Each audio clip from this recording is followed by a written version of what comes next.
Diamond Mounted channel, welcome.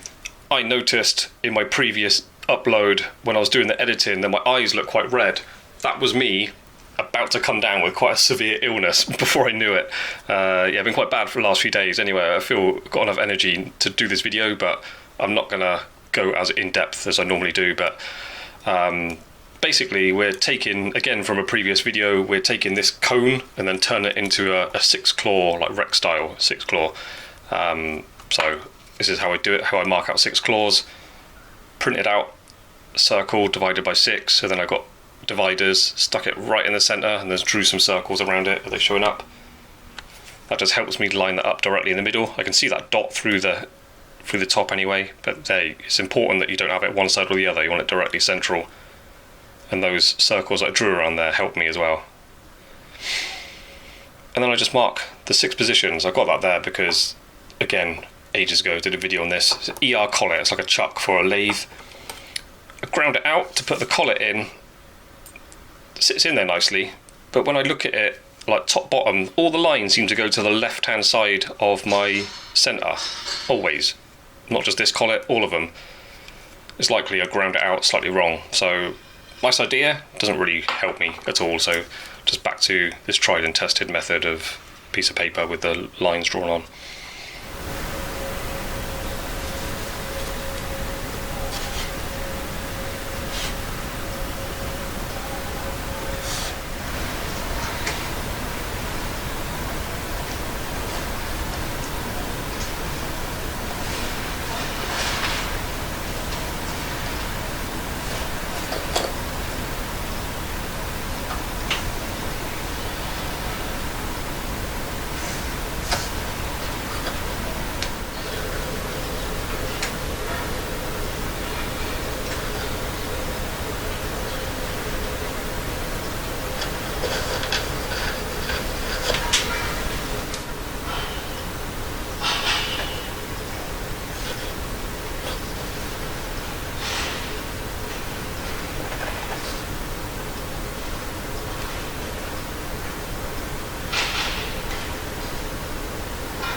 Process and display diverse file types and streamline workflows by handling everything in one place. It also makes it easier to prototype, share, and collaborate.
The Diamond Mounter channel is proudly sponsored by nobody. If you're looking to learn to make jewellery, you come to the right place. I've got nearly 30 years experience making jewellery to a professional level, and I specialised in hand making bespoke pieces to the highest level.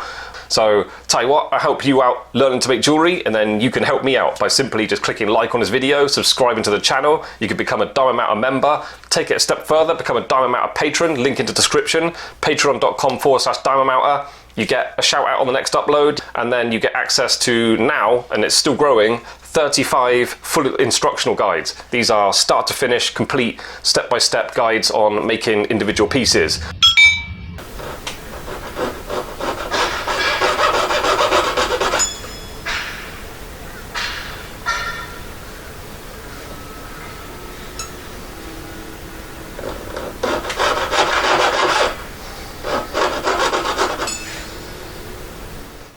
The bottom half has to be accurate in the 6 positions as well, and this is only possible if you were good with your claws. Like so, that one, our little cut goes up in line with that claw, then the saw blade goes directly across the centre, and then lines up with the claw the opposite side. Did it again on the other one. That's why I kept taking it out and changing. I do that one, turn it around, do the opposite side, making sure it's going across the middle, making sure it's lining up with the claws. And that should work on all of them. Mine's pretty good, but in the past I have done them and noticed there's a little bit wrong.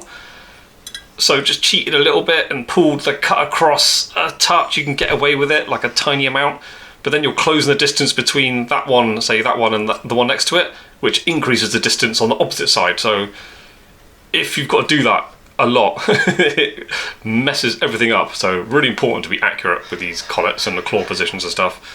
Okay, it's a little bit forgiving. You can get away with a little bit of inaccuracy with a 6 claw collet that's going in a shank. Because, especially that bottom half, those V's are they're so small, it's not too obvious to the naked eye when it's hitting that under bezel. But when it's, like say that's the claws, yeah, probably a shank, most often the ends of the shank go in between the claws. If one of the claws is, let's say that one's slightly up, closes that distance, increases that distance, and then that means you've got to kind of play with the shank going that way a little bit, or thinner one side than the other, and then, or rotating it a little bit. It just gets messy really quick, so I highly recommend. I've said this the entire time. We're doing this YouTube channel for like 5 years or more now. The entire time, I've always said, you're much better off working slowly to get a higher level of accuracy, and that will enable you to finish the job faster. It's much quicker to just work slowly and do it well than to work quickly, get it wrong, and then just fight with adjustments and illusions trying to get everything to look good when it's not. Do it properly. Go slowly and do it properly. If I was employing someone, I would much rather they took way more time and did it nicely first attempt without having to repair the piece over and over again as they proceed through the job.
Okay, so that's it for this video, stopping at the stage where I'll be making an under bezel next, but that's all I'm doing in this video. As suspected, nowhere near my best work. I mean, where I worked in London, yeah, that collet looked pretty good, yeah. Have a look around it, it's all accurate. You've got 6 claws, got the right amount of claws, it's all relatively alright.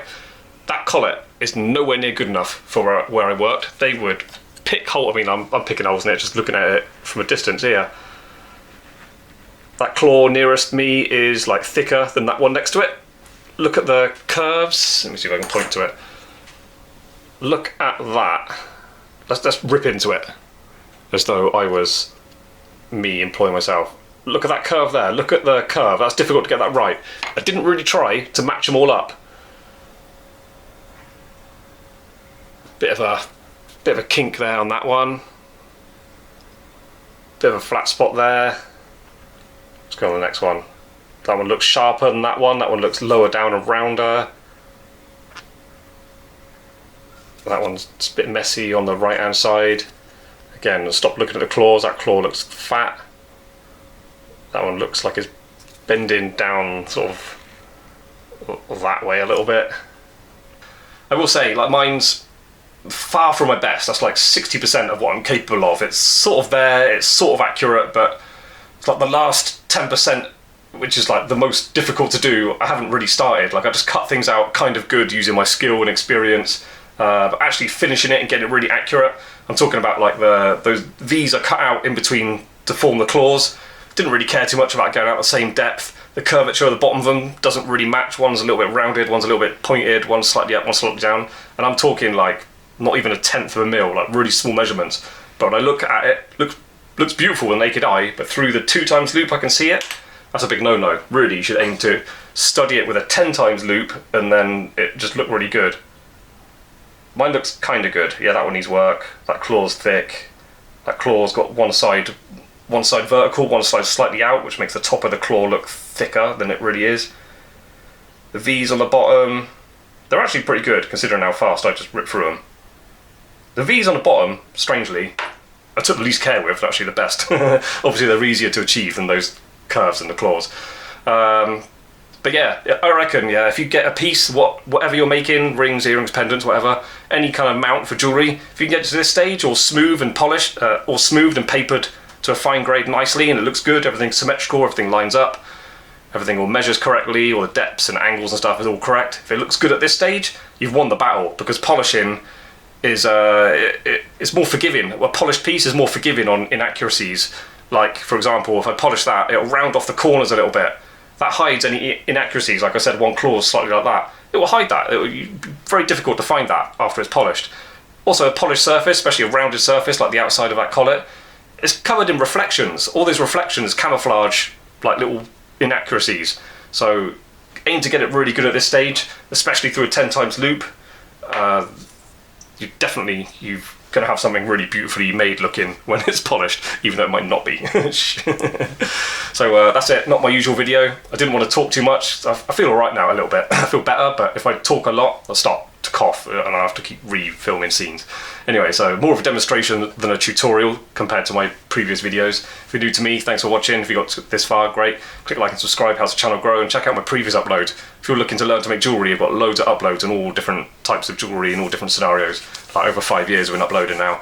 If you want to take it a step further and get the best of my teachings, become a patron. It's patreon.com/diamondmounter. Link in the description for all that anyway. And yeah, there's perks for joining. I get you trained up to be a jeweller. Then you can get that satisfaction of being gaining a new skill and impress your neighbours and even sell things online, make yourself some money. So why not? Cool. So yeah, thanks for watching. Click like and subscribe, and hopefully join me again on the next upload. Bye.